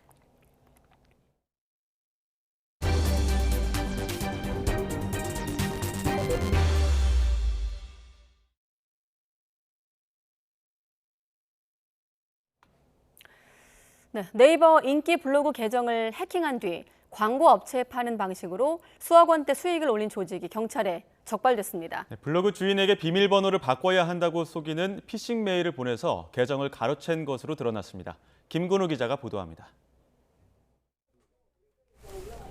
맛집 이야기를 올리던 블로그가 갑자기 금융상품을 홍보하는 글로 도배됐습니다. 인테리어 정보가 많던 또 다른 블로그는 부동산 정보를 소개하는 게시물로 채워졌습니다. 23살 A씨 등 10명으로 구성된 조직이 해킹한 블로그들입니다. A씨 등은 먼저 블로그 주인들에게 포털 네이버가 보낸 것처럼 꾸민 이메일을 보냈습니다. 해외 로그인이 이뤄졌으니 확인하라는 미끼성 내용을 담은 피싱 메일이었습니다. 비밀번호 교체를 권유하는 안내에 따라 이용자가 기존 비밀번호를 입력하면 이를 몰래 빼돌려 계정까지 가로챘습니다. 자세히 보면 주소의 철자도 다르고 내용도 어딘가 엉성하지만 피해자들은 속아 넘어갈 수밖에 없었습니다. 비밀번호 바꾸라고 외국에서 로그인 됐다고 해서 당연히 네이버겠지. 그러고 나서 얼마 있다가 보니까는 거기에서 이제 부동산 관련 글이 올라와서 네이버의 인기 블로그 운영자 500여 명을 범행 대상으로 삼았는데 방문자가 많은 블로그는 검색 순위가 높아 광고용으로 찾는 사람이 많다는 점을 노린 겁니다. 훔친 계정은 한 개에 1,000만 원에서 1,500만 원씩 받고 광고 업체에 팔았습니다. 계정을 사려는 업체에 계약서까지 써주며 안심시키는 치밀함도 보였습니다. 지금까지 경찰에 접수된 피해자는 18명, 피해 금액은 2억 원에 달합니다. 발신자 메일이 네이버 공식 이메일 주소가 맞는지 주의를 기울여야 하고 네이버 내 2단계 인증 등 보안 기능을 적극 활용하여야 할 것입니다.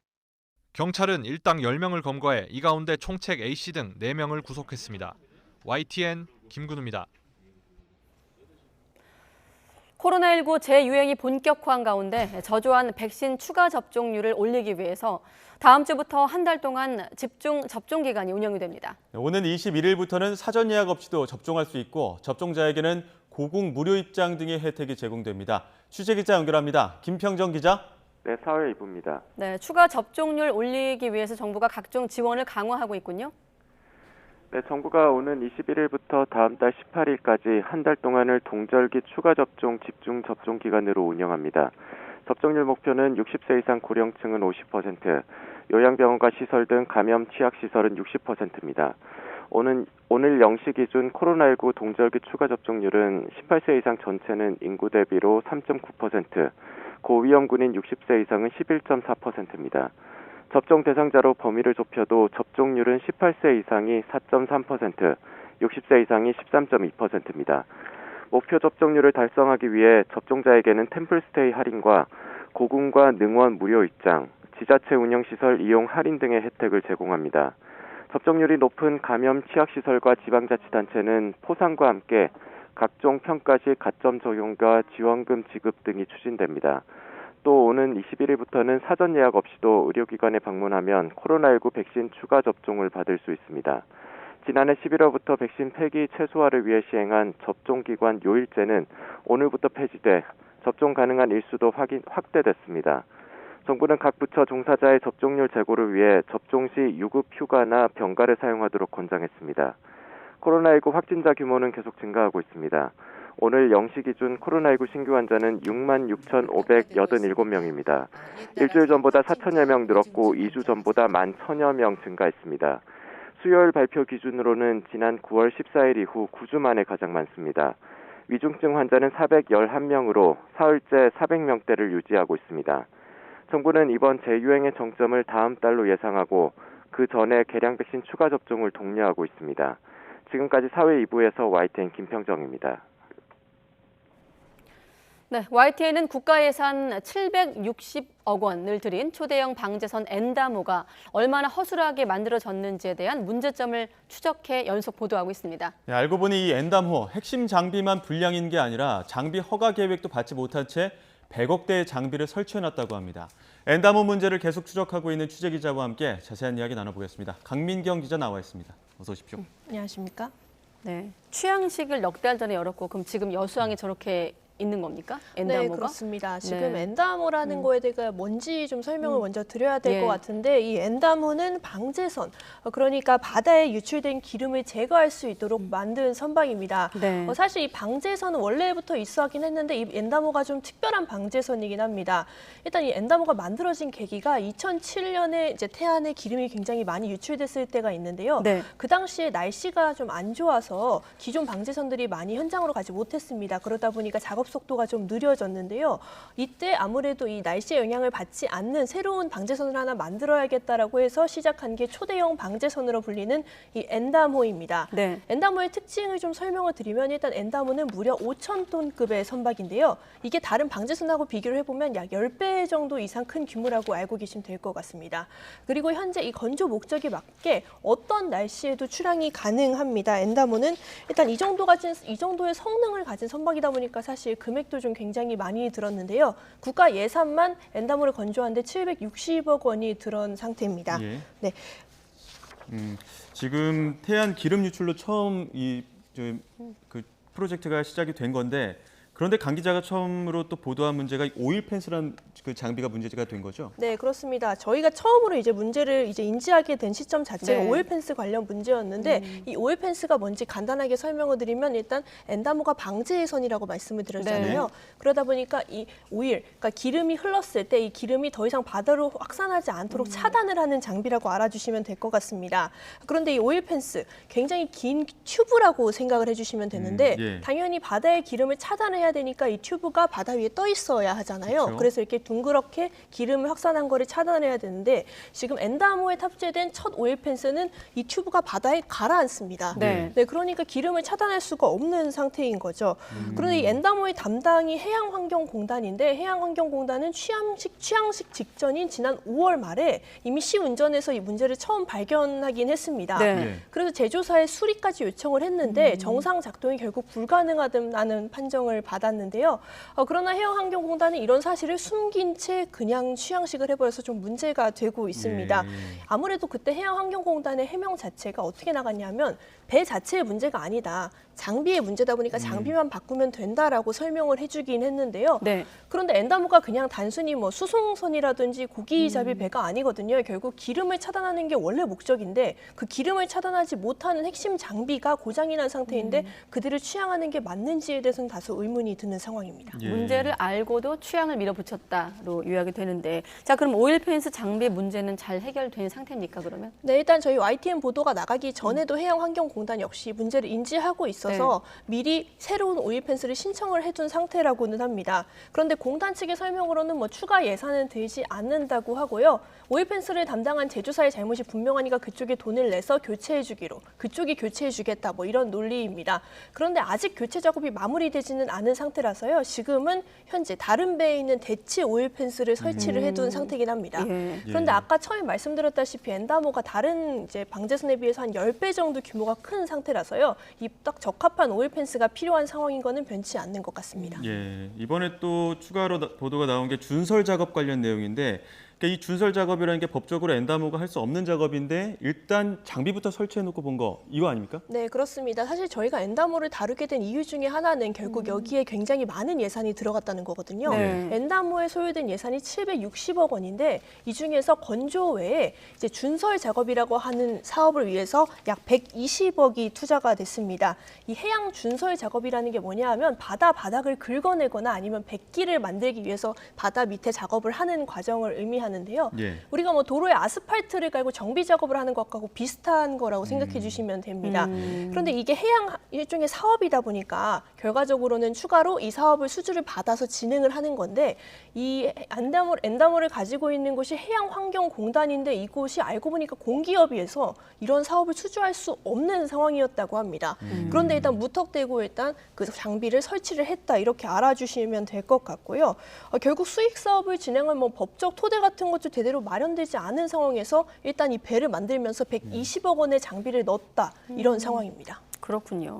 자, 그러니까 엔다모를 담당하는 건 해양환경공단이랑 해양수산부인데 앞으로 그럼 엔다모를 어떻게 하겠다는 방침인가요? 네, 일단 해양환경공단 측은 저희가 이번에 김태원 기자하고 같이 리포트를 만들었을 때 해양환경공단 측의 설명은 공단의 준설 사업을 이제 허용하자는 내용의 해양환경관리법 개정안을 일단 발의했다 이렇게 설명을 하고 있습니다. 이 법이 통과되면 뭐 따로 준설 사업을 별도로 할 것 없이 문제가 없다는 건데요. 그런데 이 해양환경관리법이라는 개정안이 뭐 당장 어제 오늘에 이렇게 발의된 게 아니라 이미 1년 전에 발의가 됐고 국회에 여전히 계류되어 있는 상황입니다. 또 사실 뭐 전망도 좀 밝지 않은 게 이 사업을 좀 총괄하는 담당이 원래 국토교통부거든요. 그런데 국토교통부 자체가 공기업이 이런 사업을 하는 게 맞느냐 이런 입장이어서 사실 좀 부정적인 입장입니다. 이렇게 주무부처가 부정적인 입장을 내는 상황에서 과연 엔다모가 이 사업을 제대로 수주할 수 있을지, 이 준설 작업을 진행할 수 있을지는 다소 미지수인 상황입니다. 그냥 뭐 작은 부품 하나 단 것도 아니고 그 법리 검토도 없이 120억 원이나 되는 장비를 달았다는 게 참 황당한 일일 수밖에 없는데, 준설 작업 아예 할 수 없는 겁니까? 네, 일단 아예 할 수 없는 거는 아닙니다. 이 부분에 조금 설명을 드리면 일단 엔다모 준설 장비를 사용하는 방법은 두 가지가 있습니다. 첫 번째는 아까 말씀드렸다시피 해양환경공단이 직접 엔다모를 끌고 준설 작업에 참여하는 거고요. 다른 하나는 엔다모를 준설 사업을 하는 다른 사기업에 엔다모 자체를 빌려주는 겁니다. 그런데 전자는 아까 설명드렸듯이 사실 법 개정이 필요한 상황인데 일단 법이 개정되지 않았기 때문에 여전히 국회 계류되어 있고 엔다모도 사용할 수 없는 거고요. 후자, 그러니까 배 자체를 빌려주는 거는 법 개정 없이 할 수 있긴 한데 사실 해수부도 뭐 공단에 따로 이렇게 뭐 선박 대여업 등록을 안 해놓고 있다가 저희 YTN 취재가 시작되니까 그제서야 일단 등록을 해놓은 상태이긴 합니다. 해수부는 뭐 이전부터 대여업을 계속 등록하려고 준비를 했다 이런 입장이긴 한데요. 등록 절차가 그렇게 까다롭지는 않은 걸로 알고 있거든요. 그런데 이렇게 등록이 저희 취재가 시작되자마자 했다는 거에서 다소 해명이 미심쩍은 상황이긴 합니다. 네, 취재가 시작되고 나서 수정된 사안들도 많다는 얘기인데 끝으로 제보의 좀 중요성이라 해야 될까요? 네, 덧붙여서 한 말씀 해주시죠. 네, 사실 저희가 이 해양환경공단과 엔다모의 문제를 좀 다루게 된 게 이 해양환경공단이라는 곳은 사실 뭐 주무부처 뭐 해양수산부 이런 부처가 아니다 보니까 감시를 좀 소홀히 받는 측면이 없지 않습니다.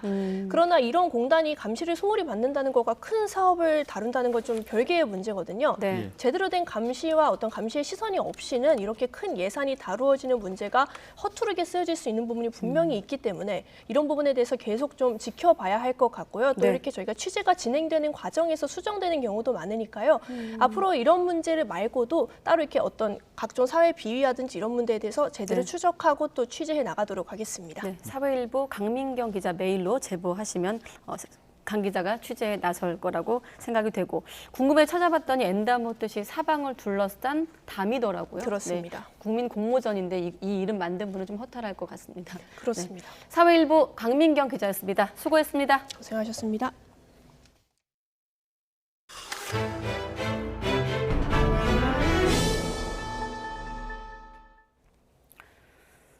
네, 그리고 아르테미스 1호, 이 반세기 만에 달 탐사에 나서는 아르테미스 1호가 조금 전에 발사가 됐습니다. 이 로켓은 무인 비행으로 25일에 걸쳐 1단계 임무를 수행하게 됩니다. 국제부 연결합니다. 김태현 기자.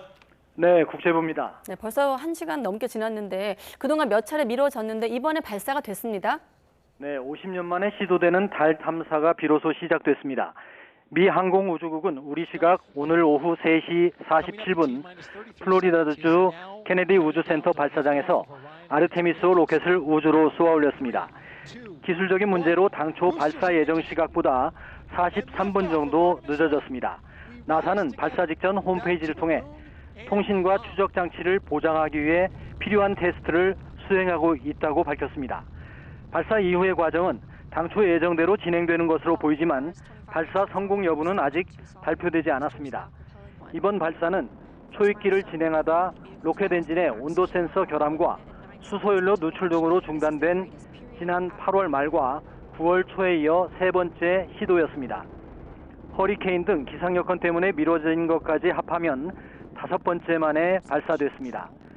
우주 비행사를 태우지 않고 달까지 다녀오는 아르테미스 1호 임무를 수행할 로켓은 역대 최강 기술로 개발된 우주 발사 시스템 SLS입니다. 발사 90여 분 뒤 상단에 탑재된 오리온 캡슐을 달로 향하는 달 전위 궤도에 올려놓게 됩니다. 그렇게 되면 우리 시각 5시 20분쯤 이제 곧 발사 성공 여부를 판단할 수 있을 것으로 보입니다.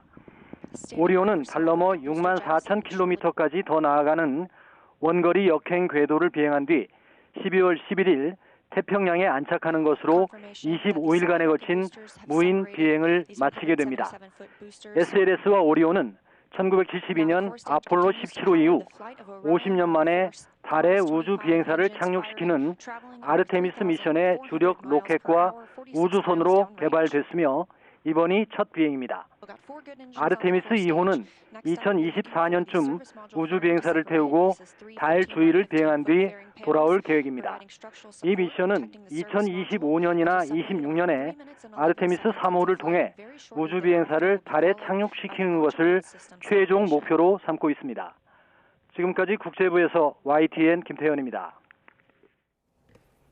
네, 김 기자 설명을 다시 한번 확인하면 우리 시각으로 5시 20분쯤에 발사 성공 여부를 알 수 있다고 하니까 혹시 속보가 들어오면 다시 알려드리겠습니다. 네, 다음 소식 전해드립니다. 정부는 대학 수학 능력 시험 직후 대규모 인파가 몰릴 것으로 전망되는 지역에 경찰관 700여 명을 투입할 예정입니다.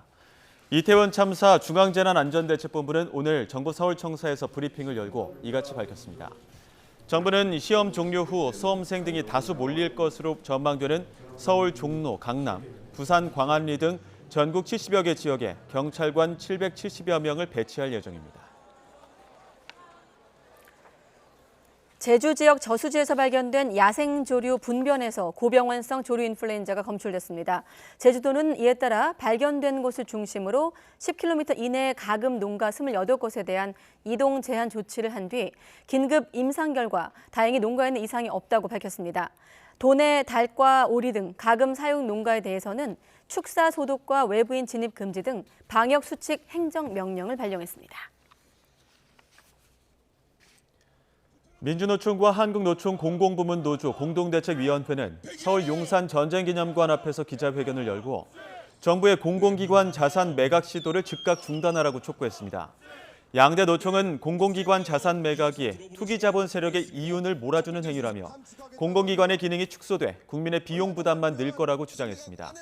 또 정부가 한전 KDN이 보유한 YTN 지분을 전량 매각하기로 한 데 대해서도 언론 공공성을 해치는 결과를 초래할 것이라고 비판했습니다. 미국의 소비자 물가에 이어서 생산자 물가 지수도 예상치를 밑돌면서 인플레이션이 점차 꺾이고 있다는 관측에 무게가 실리고 있습니다. 다음 달로 예정된 미 연준의 올해 마지막 회의에서 금리 인상폭을 줄일 거란 기대감도 덩달아 커졌습니다. 워싱턴에서 권준기 특파원의 보도입니다. 지난달 미국 생산자 물가지수가 지난해 같은 달보다 8.0% 오른 것으로 나타났습니다. 넉 달 연속 생산자 물가지수 둔화세를 이어갔습니다. 전달 대비 상승률도 0.2%로 전문가들이 예상한 0.4%를 밑돌았습니다. 에너지와 식품을 제외한 근원 생산자 물가지수는 전년 동월보다 5.4% 오른 것으로 집계돼 마찬가지로 예상보다 좋았습니다. 도매 물가인 생산자 물가지수는 인플레이션의 선행 지표로 여겨져 시장에서는 물가가 잡히는 신호로 받아들이고 있습니다. 먼저 발표된 소비자 물가지수도 그래프가 꺾이고 있는 것으로 나타나 시장의 기대를 더하고 있습니다. 동남아 순방 중인 바이든 대통령은 생산자 물가지수 발표를 반기며 성명을 냈습니다. 미국 경제의 또 다른 좋은 뉴스라며 인플레이션 완화가 시작됐다는 또 다른 지표라고 자평했습니다. 바이든 대통령은 특히 다음 주 추수감사절 연휴를 앞두고 식품 가격 상승이 둔화된다는 점에 의미를 부여하며 자신의 경제 정책이 성과를 내고 있다는 증거라고 내세웠습니다. 전례 없는 4연속 자이언트 스텝 0.75%포인트 금리 인상을 이어간 연준 내에서도 속도 조절론에 무게가 실리고 있습니다. 레이얼 브레이너드 부의장은 언론 인터뷰에서 느린 속도의 금리 인상으로 가는 것이 곧 적절해질 것이라고 말했습니다. 금리 인상 예측 사이트는 다음 달 0.5%포인트 금리 인상 가능성을 80%로 점치고 있습니다. 인플레이션 둔화와 금리 인상 속도 조절 기대감에 미국 증권시장은 주요 3대 지수가 모두 상승하며 마감했습니다. 워싱턴에서 YTN 권준기입니다. 애플이 아시아의 부품 공급 의존도를 낮추기 위해 현재 미국 애리조나주에 건설 중인 공장에서 2024년부터 반도체를 공급받기로 했다고 블룸버그 통신이 보도했습니다. 애플 최고 경영자 팀 쿡은 지난달 독일에서 열린 현지 사내 모임에서 이 사실을 공개하고 유럽 지역에서 반도체 조달도 늘릴 계획이라고 밝혔습니다. 외신들은 쿡이 언급한 애리조나 공장이 세계 최대 파운드리 기업인 타이완 TSMC가 현재 건설 중인 공장을 지칭하는 것으로 보인다고 설명했습니다. 네, 도널드 트럼프 전 미국 대통령이 2024년에 치러질 대선에 재도전하겠다고 공식 밝혔습니다. 하지만 부진한 중간 선거 결과에 대한 책임론과 사법 처리 가능성이 제기되면서 다음 대선에서 공화당 후보가 되기까지는 쉽지 않은 여정이 될 것으로 전망됩니다. 이동원 기자입니다. 트럼프 전 대통령이 플로리다 마로라고 자택에서 회견을 열고 수백 명의 지지자들 앞에서 2024년 대선 출마를 공식 선언했습니다. In order to make America great and glorious again, I am tonight announcing my candidacy for President of the United States.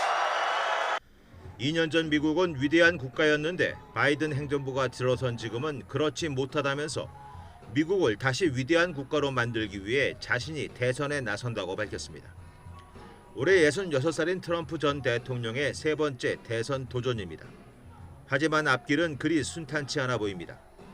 중간선거에서 자신이 지지해 내세운 후보들이 펜실베니아와 네바다 등에서 패해 상원을 민주당에 내줬고 하원에서도 근소한 승리에 그치자 트럼프 책임론이 거셉니다. 새로운 공화당 주자로 떠오른 드샌티스 플로리다 주지사가 대선 주자 선호도에서 트럼프 전 대통령을 앞선다는 여론조사 결과도 나오고 있습니다. Do you believe that Donald Trump should ever be president again? David, I think that's up to the American people. But I think we'll have better choices in the future. 의회 폭동 사건과 기밀 문서 유출 등 미 법무부와의 법적 다툼이 사법 처리로 이어질 경우 트럼프 전 대통령의 대권 레이스에 큰 변수가 될 수밖에 없습니다. 트럼프 전 대통령이 지금도 미 공화당 내에서 큰 인기와 영향력을 가지고 있는 것은 분명합니다. 하지만 보수 성향의 월스트리트 저널은 사설에서 트럼프의 출마 선언에 공화당원보다 더 많은 민주당원이 신났다는 것은 아이러니라고 지적했습니다. YTN 이동원입니다. 네, 계속해서 금융시장 동향도 보겠습니다. 은행권 변동형 대출금리 기준이 되는 코픽스가 역대 최고치를 기록했습니다. 네, 이미 금리 상단이 7%를 돌파한 가운데 조만간 8%마저 넘어설 거란 관측이 나오면서 대출자들의 이자 부담은 더 커질 전망입니다. 강희경 기자의 보도입니다. 끝없이 오르는 대출금리에 코픽스가 더 불을 지폈습니다. 은행권 대출 변동금리의 기준이 되는 자금 조달 비용 지수 코픽스가 지난달 0.58%포인트 뛰면서 3.98%를 기록한 겁니다. 코픽스 공시가 시작된 이후 가장 높은 수준이자 전달 대비 변동폭 역시 최대치입니다. 코픽스는 국내 8개 은행이 조달한 자금의 가중 평균 금리로 예적금과 은행채 등 수신 상품의 금리 변동이 반영됩니다. 한국은행의 빅스텝 등으로 예적금 금리가 오른 데다 레고랜드 사태 등으로 채권 금리까지 오르면서 코픽스가 큰 폭으로 오른 것으로 보입니다. 한국은행의 기준금리 인상에 따라 예적금 금리도 상승했고 최근 자금시장 경색으로 금융채 등 채권금리가 급등하면서 자금 조달 비용도 커져 코픽스가 상승했다고 볼 수 있습니다.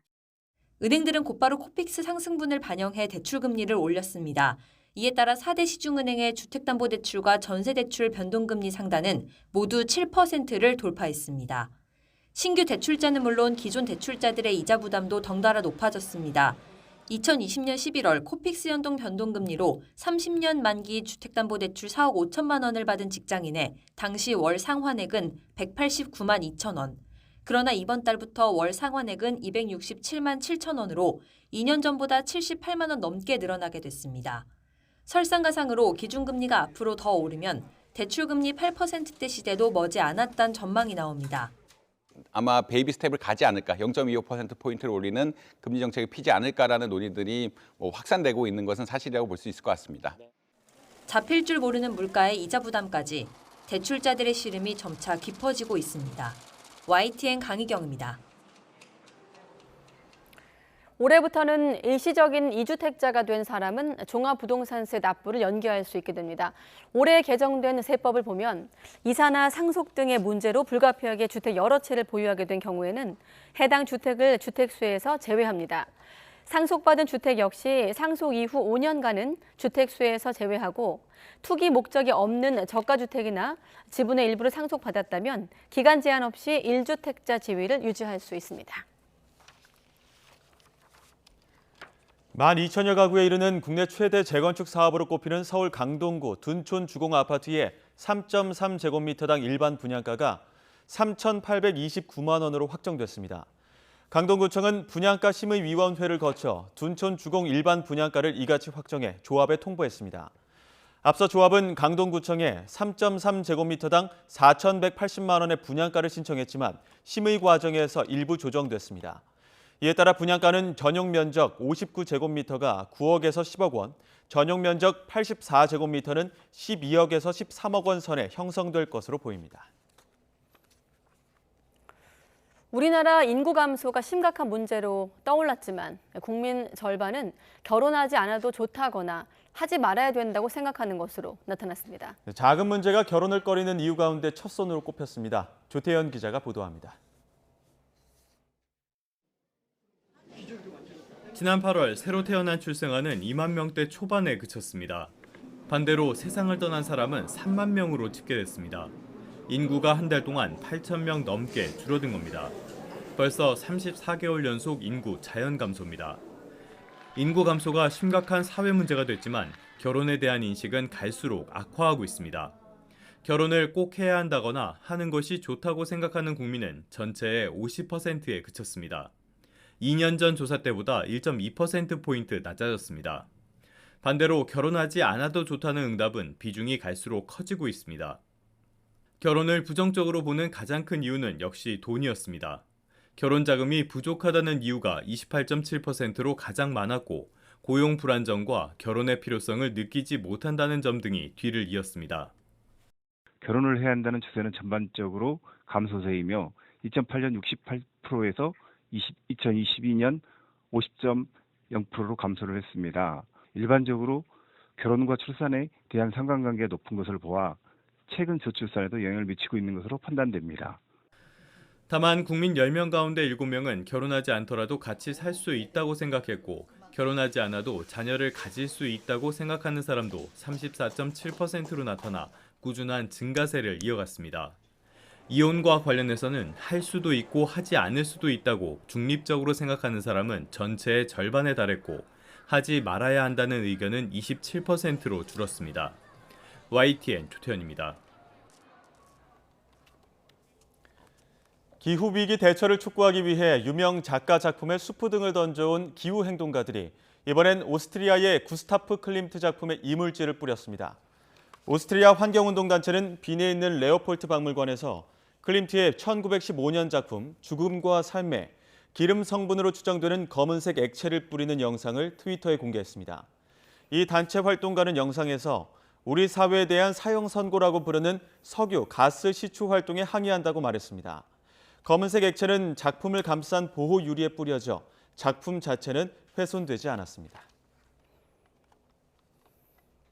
네, 이태원 참사 관련해서 속보가 들어왔습니다. 이임재 전 용산경찰서장 오늘 국회 행안위에 출석을 해서 여야 의원들의 질의를 집중 추궁받고 있는데 이 자리에서 경찰 소환을 통보받았다라는 발언을 했습니다. 다음 주 월요일에 특수본에 나갈 것이다라는 입장을 밝혔는데 앞서 그 용산서 경비과장이 오늘 참고인으로 소환된 데 이어서 이임재 전 서장 역시 다음 주 월요일에 특수본에 소환됐다라는 얘기를 국회에서 했다는 속보였습니다. 관련 내용 또 추가 속보 다시 한번 확인해 드리겠습니다.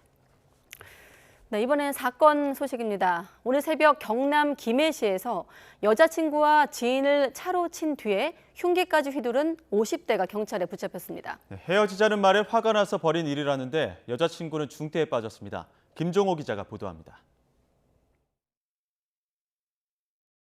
새벽 시간 경남 김해시 부원동 상가. 검은색 승용차가 좁은 길에서 돌진해 행인 2명을 칩니다. 갑작스럽고 끔찍한 사고에 피해자 일행이 비명을 지릅니다. 싸우는 소리가 아니고 여자가 막 그냥 다 죽어가는 소리로 그냥 소리가 아주 대단했어요. 목이 터지라고 소리를 지르더라고요. 방향을 돌려 멈춘 승용차에서 흉기를 들고 내린 사람은 50대 A씨. 사고 충격으로 쓰러져 아무런 움직임이 없는 사람은 A씨 전 여자친구 B씨입니다. A씨는 B씨를 물건처럼 이리저리 끌다가 흉기로 찌른 뒤 달아납니다. 범행을 목격한 우즈베키스탄인 노동자가 추격해보지만 신호를 위반하며 질주하는 차량을 잡을 수는 없었습니다. 바로 가고 싶은데 칼이 있어가지고 못 갔어요. 큰 칼이 있어가지고 조금 무서워서 못했어요. 달아나던 A씨는 경찰에 전화해 자수하겠다는 뜻을 전했고 사건 발생 50여 분 만에 경남 창녕군에서 체포됐습니다. 이별 통보를 한 B씨에게 전화했는데 다른 사람이 받아 화가 나서 경북 김천에서 김해까지 달려와 기회를 엿봤다고 진술했습니다.